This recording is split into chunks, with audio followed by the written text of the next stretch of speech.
The next law that I want to talk to you about is the law of the ladder. And the law of the ladder just simply says character growth determines the height of personal growth. In other words, our character, who we really are, that's going to really determine how high we can really climb.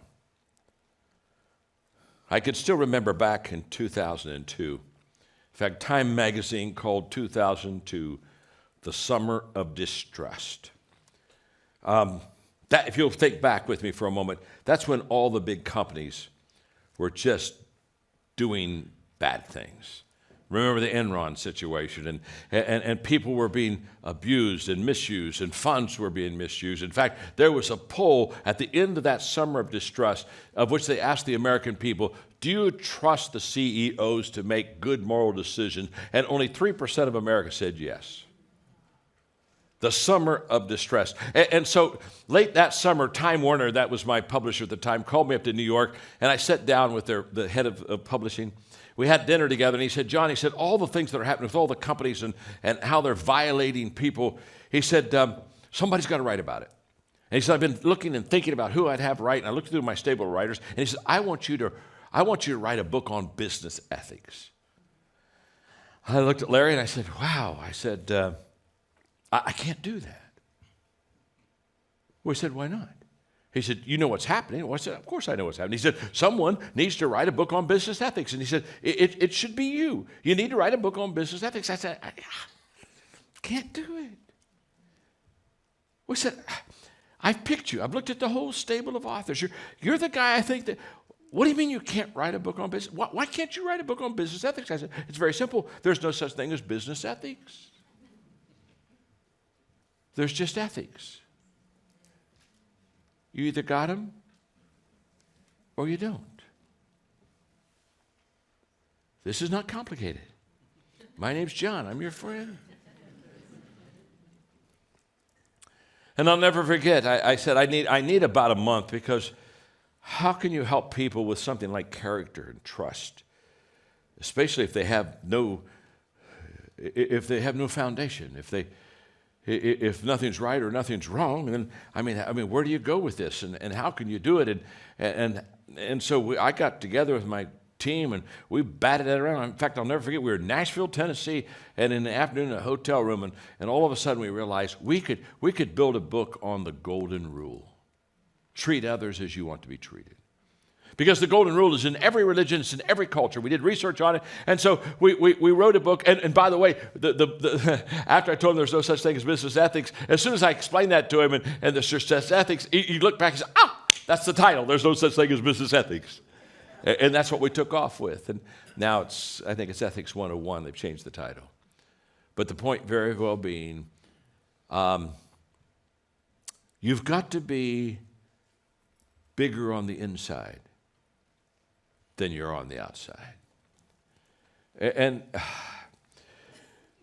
you got to be better on the inside than you are on the outside. You see, when you're better on the inside, that's your character. The outside is your reputation.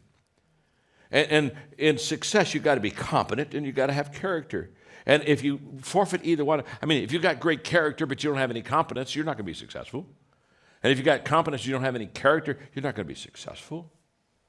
But when you're better on the inside, your character, than you're on the outside, which is your reputation, over time, you'll become greater on the outside.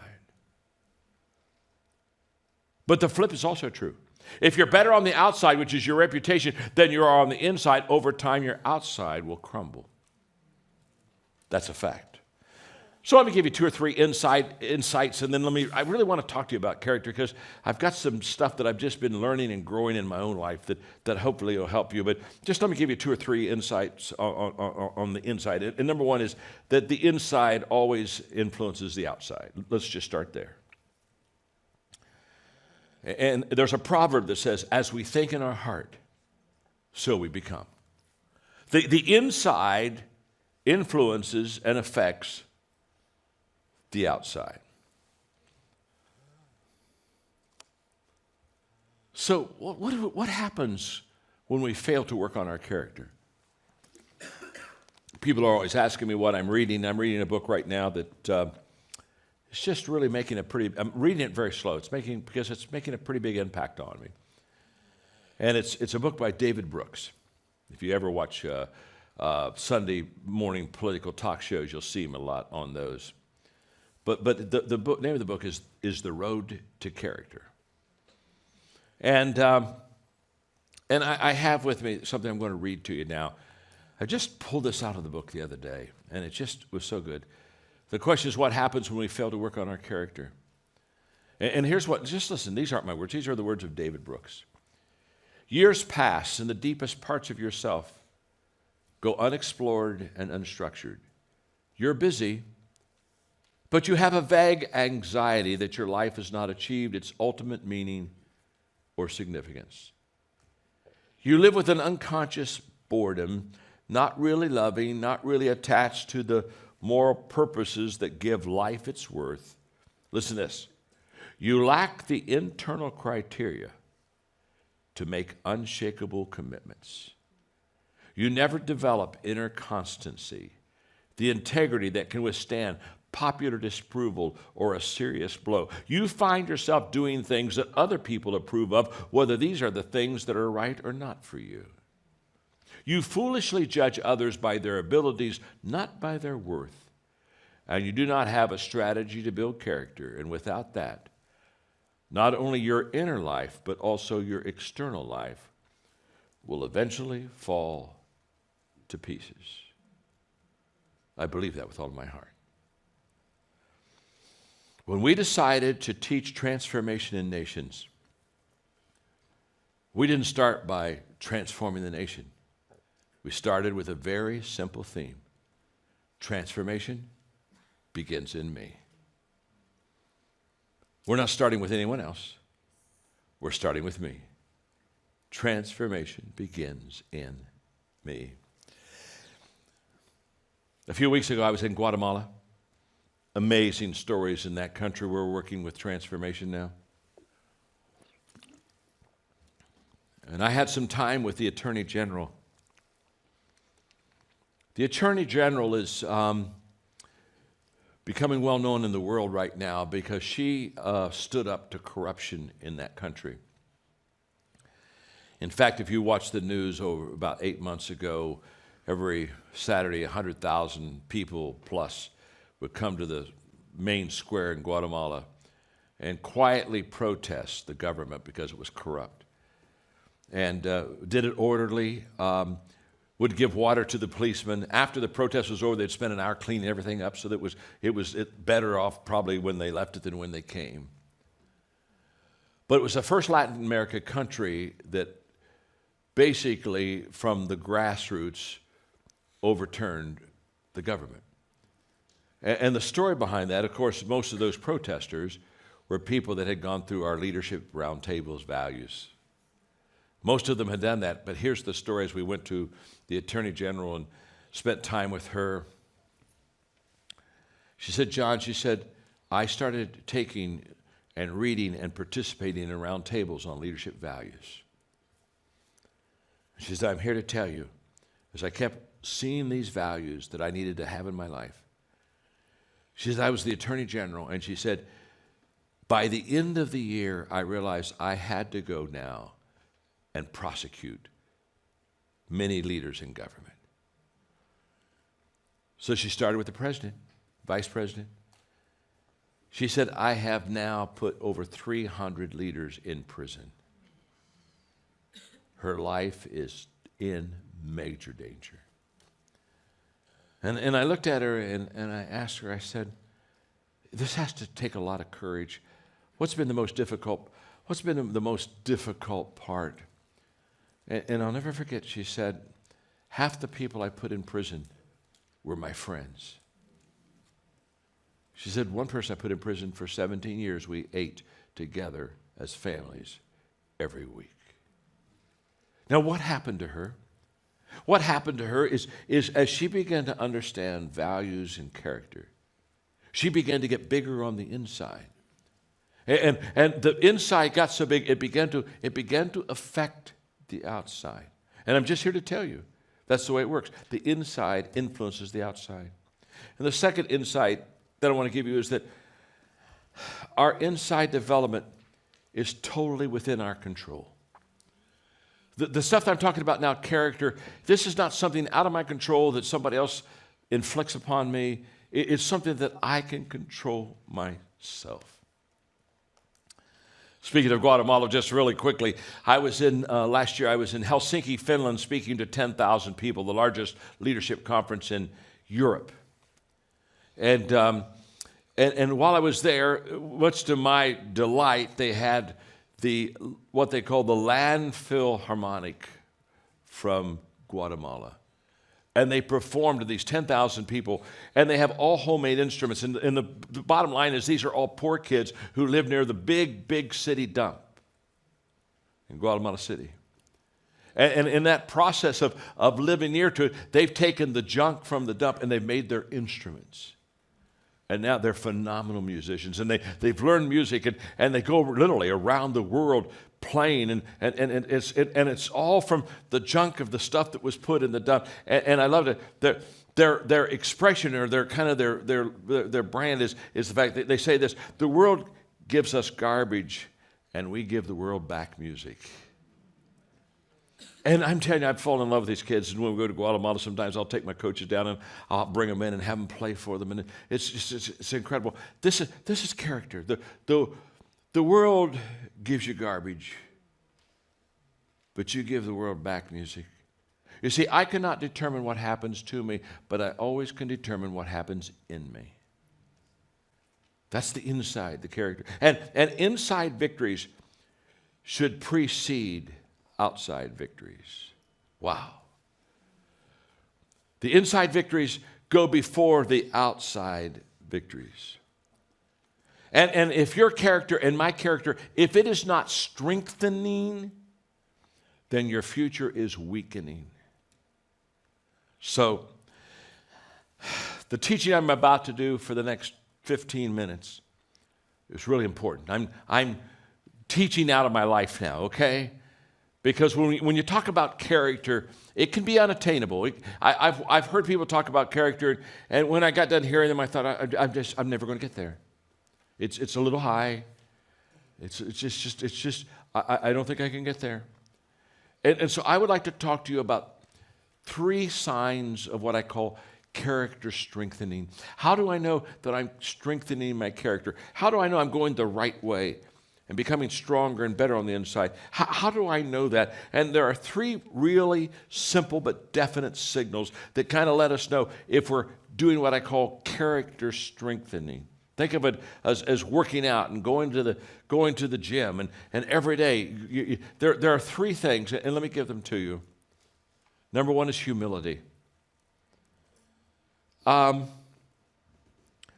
I see a person that has humility, I know that their character is being strengthened.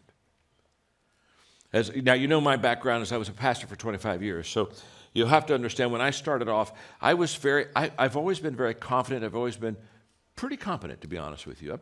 I've got some decent gifts. And I can remember when I started off as a little country pastor, and I was working hard, and this church started really growing good. And I kind of wrestled with God. I'm not trying to do, if you're not a person of faith, just take a pill, relax for a moment. I'm just giving you out of my life. I'm not trying to convert you. I'm just telling you my life, okay? And I was wrestling over that thing where Jesus said, without me, you can do nothing. And I was thinking, oh, you know what? I'm doing quite a few things without him. And I know that sounds extremely arrogant, but I didn't feel so much arrogant as the fact I just thought, I don't think I buy that statement. So I was making a list of all the stuff, that I was doing, kind of without him. I said, I did this without you, I did this without you. And I wasn't trying to be flippant or arrogant. I'm just working through this. And so I got this whole long list. And then one day, I just sensed him talk to me and said, John, oh yeah, you're doing all those things without me. But none of those things are eternal. The stuff that you want to be eternal, you've got to do with me. And I think humility is understanding my place in the light of God and in the light of others. And I think the moment that I have a real sense of understanding where I am in light of who He is and in light of the people around me, wow, it all changes. Now, every day it's very easy now for me to give gratitude for Him because I began to understand this. Or as my friend Rick Warren said one time, we were talking, he said, John, humility is not denying your strength, it's just being honest about your weaknesses.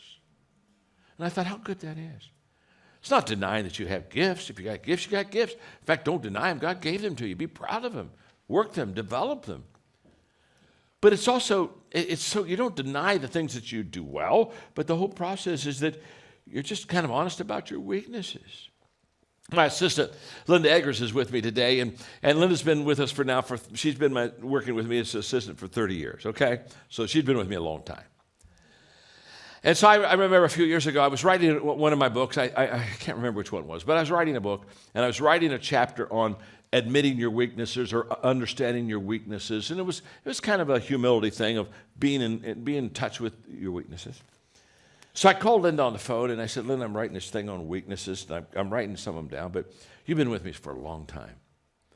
So would you mind, over the next, maybe week, as you think of one of my weaknesses, would you just kind of write it down, and maybe in 5 or 6 days we'll talk, and you'll kind of be able to say, John, you got, 2 or 3 weaknesses.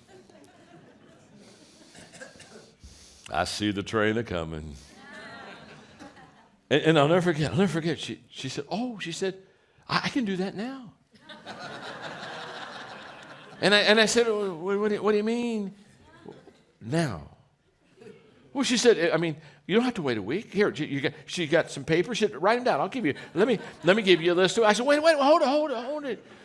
That seems a little quick. Don't just kind of assume. She said, I'm not assuming. I know you. You've got a whole list of them. If you got your paper, you got your pen. Here, write them down. I said, I don't know if I want to write them down yet. That's when I realized she didn't need a week. I needed a week. I needed a little time to recover and kind of get over all of these weaknesses. Wow. I love it when I run into people who just think they're amazing and indispensable. So stupid. I've had this for years. It's called the indispensable man. Sometime when you're feeling important, and sometime when your ego's in bloom. Sometime when you take it for granted you're the most important person in the room. Sometimes when you feel that your going would just leave an unfillable hole. Just follow this simple instruction and see how it humbles your soul. Take a bucket and fill it with water. And put your hand in it up to the wrist. Pull it out, and the hole that's remaining is the measure of how much you'll be missed. You may splash all you want when you enter, and you can stir up the water galore, but stop, and you're going to find in a minute that it looks quite the same as before. The moral of this quaint example is to do the best you can, but be proud of yourself. But remember, there's no indispensable man or woman.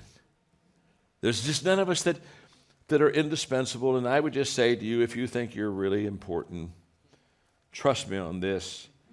30 minutes after they buried you, the biggest question is they all have gotten back to some assembled place where the food is where's the potato salad?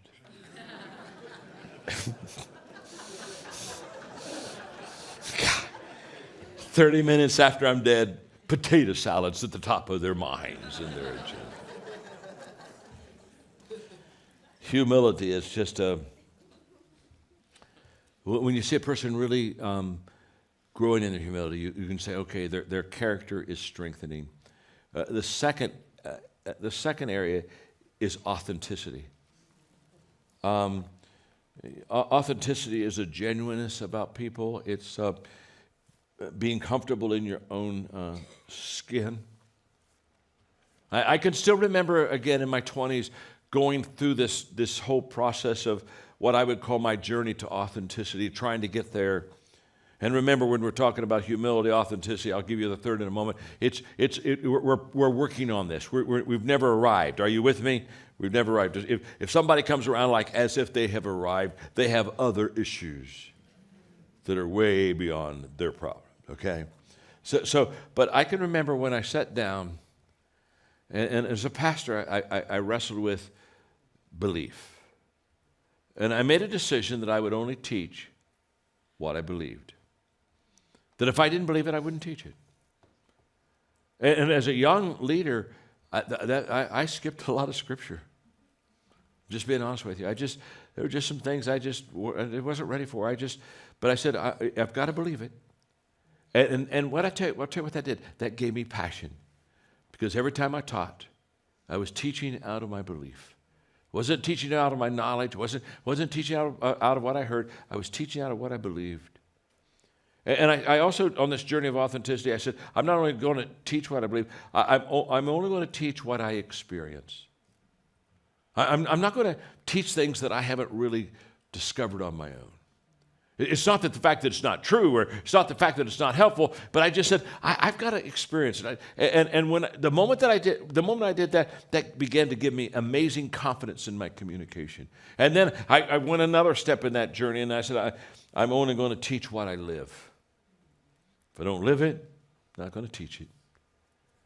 And that's when I began to really sense authenticity. Not at any time trying to do, say something that I am not in my life. And I wrote some things down I want you to hear now, so listen carefully. Staying real is one of the most courageous acts that we'll ever fight for. Staying real. To be nobody but yourself in a world which is doing its best night and day to make you everybody but yourself. Wow. So when we begin to talk about character, it's a high standard. And I have a hard time with high standards, not because I think high standards are wrong. I think high standards are right. I have a high problem with it because I know humanity. I know me. I know you. I especially know me. And all of a sudden, I came across some thinking about hypocrisy. I think there's a healthy hypocrisy. We never think of hypocrisy as being healthy, do we? We always think of it as being unhealthy. I think there's an unhealthy one. That's one we understand really well. I think there's a healthy hypocrisy, and I think there's an unhealthy hypocrisy. Remember, we're talking about the law of the ladder. We're talking about character. How high are we going to climb? So here's the healthy. Let me give you the healthy hypocrisy, and then let me give you the healthy hypocrisy is this. It's healthy when what I say and what I do, they're not the same. They're not the same. What I say and what I do, they're not the same, but I'm striving to get better. And let me explain it this way. You have a healthy hypocrisy when saying what you say is gaining on what you're doing. You with me? It's healthy. In other words, I haven't arrived there. I'm not perfect, but my saying is getting closer to what I'm doing. It's gaining on it. Hey, a few more years, it'll catch up with what I'm doing. That's a healthy hypocrisy because that's holding a good standard for yourself and saying, I'm getting there, I'm getting there, I'm getting there. And an unhealthy hypocrisy is when what I say and what I do are not the same because I want to look good. That's the killer. I want to look good. See, when I want to look good, everything changes now. Saying is not gaining on doing at all. In fact, saying is getting farther away from doing because I'm wanting to say things that I am not so that I look good in the eyes of others. So you talk about something humbling. When I was 59, I'm 69 now, 10 years ago, I wrote a prayer for myself for 60. In fact, I called it a prayer at 60. And I got it here. And I've looked at this card hundreds of times. I prayed this prayer hundreds of times. In fact, the first year I turned 60, I prayed it every day. And this kind of gives you this idea of a healthy and unhealthy kind of hypocrisy. And just basically, Lord, as I grow older, I would like to be known as available rather than a hard worker, compassionate more than competent, content not driven, generous instead of rich, gentle over being powerful, a listener more than a great communicator, loving versus quick and bright, reliable, not famous, sacrificial instead of successful, self-controlled rather than exciting, thoughtful more than gifted. I want to be a foot washer. I wrote that prayer at 59, and let me tell you something, at 69, I'm still not there. That's very humbling to me. To be honest with you, I thought by the first 6 months of my 60th birthday, I would have arrived. But my saying is gaining on my doing. Hasn't caught up, but it's gaining.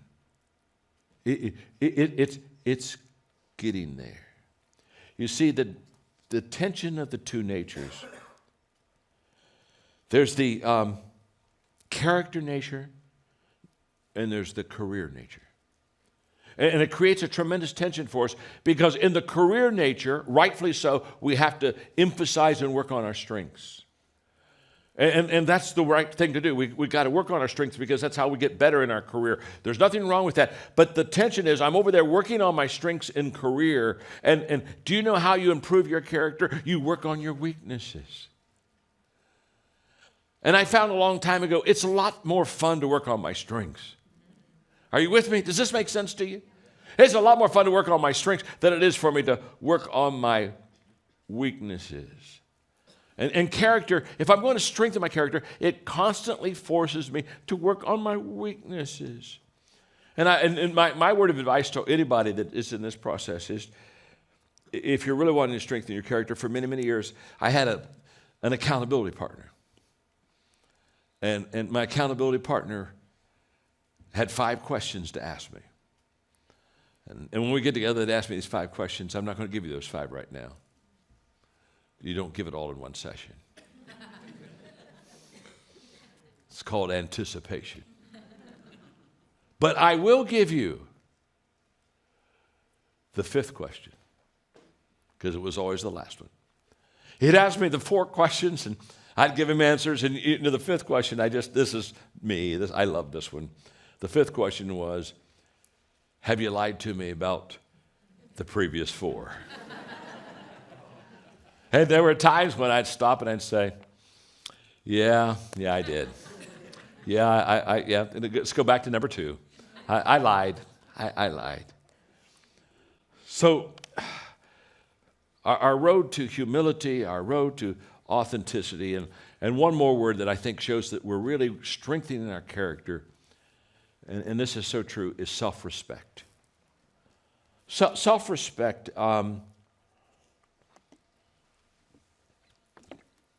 when our inner person is being strengthened, we get self-respect. I'm going back, if you'll let me, one more time to The Road to Character and the book that I started off with in this lesson. Because here's what David said. Self-respect is produced by inner triumphs, not by external ones.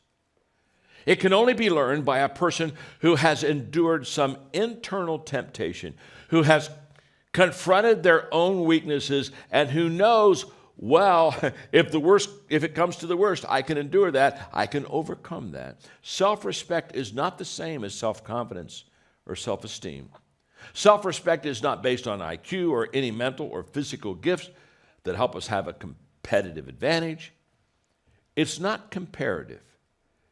It's not earned by being better than other people at something.